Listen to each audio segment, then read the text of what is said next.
On today's episode, I'm going to tell you about something I just now learned a year and a half into trucking that I probably should have learned on day one. I'm going to tell you about how a set screw almost ruined my day, and a very special shout out to somebody. Let's get after it.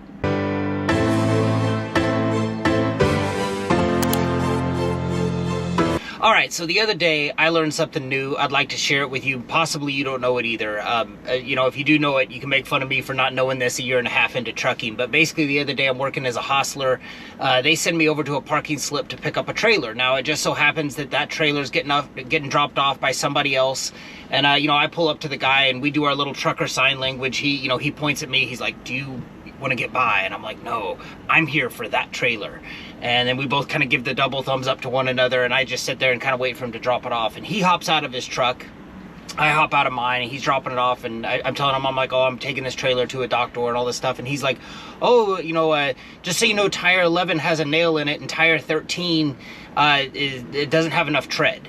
And when my dog learns something new, he kind of does one of these. He sits there and he's like, and I kind of do one of these. I'm like, what are you talking about? Tire 11, tire 13. I mean, this is just totally Greek to me. Never come across this at all. Come to find out, these semi-truck tires are numbered, starting with like the front driver's steer tire would be 1, the passenger side steer tire is 2, and then it just systematically goes back to tire number 18. I had no idea about this. I mean, this beats the hell out of my method that I've been doing of like, well, it's the back set, outermost tire on the passenger side, all this stuff. Come to find out, there's a numbering system to this. So just so you can know this moving forward and be a step ahead of where I was the other day.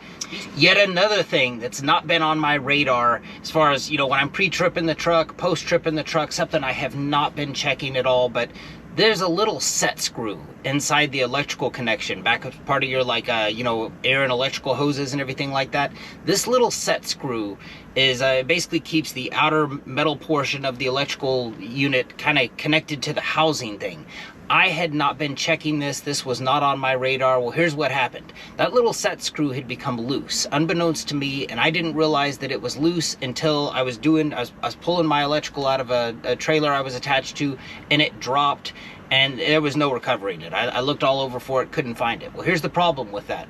When that thing does come out, now when you go to pull your electrical out, now the electrical, that housing thing just comes back, and there's just wires exposed. Now, not the smartest person, I go in and I'm like, okay, well, I'm gonna need to replace that set screw. I can't have this side that I'm working with just keep coming undone.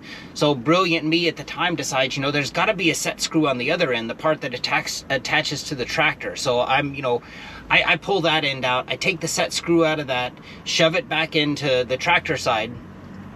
If you're at home and the mistake I made, I'm gonna let you, pick yourself back up from the floor. The mistake I made. But anyway, I take that set screw and put it in the side that I attach to any like trailers or containers, and I think I'm good to go.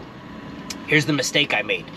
The side that plugs into the trailer or container, whatever you're hooking up to, that side is, you're plugging that in. It's going in and out of connections that are plugged into and out of all the time. It's relatively easy to get out. The side that I just set into my tractor that never really has a lot of unplugging and plugging, that side's pretty tight. So when I do go get the other set screw and I go to pull the side out of the I go to pull the side from the tractor side out, I've just royally messed up, because now I really have to like wiggle that thing to get it undone, to just, to be able to get that replacement set screw in there. I was able to do it, but my advice to you is it's not something you need to check every day, but maybe like once every 2 weeks, every 4 weeks, somewhere in there. Be sure you're giving that set screw a tighten. Just figure out whatever kind of I have one now that before they were both Phillips, now one's a flathead, one's a Phillips, but just, be sure that thing's tight, because if it comes to the point where you lose it, you're going to be up a creek like I was.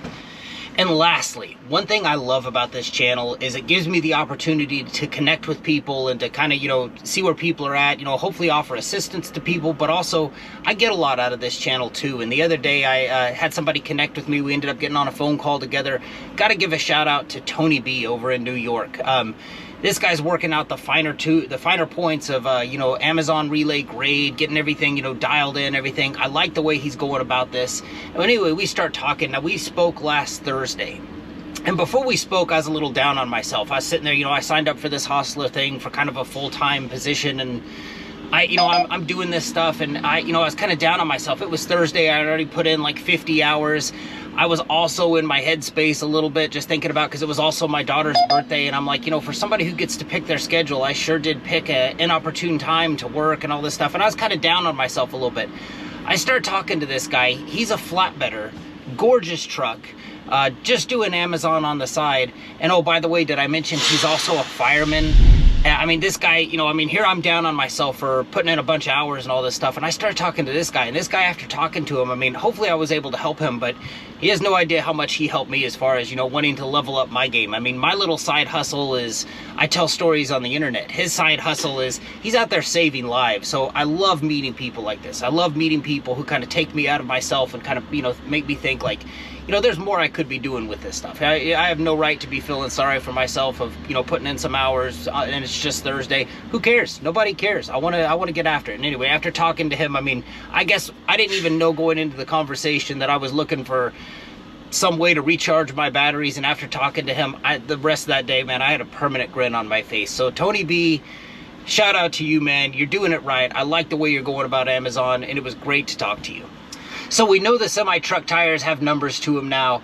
Give that set screw in your electrical connection, give that a tighten every once in a while. And when you're feeling down, you know, you start, you know, you're feeling like you're putting in a bunch of hours, just ask yourself a question. What would Tony B do? I hope this video serves you well. Appreciate you for watching. Take care.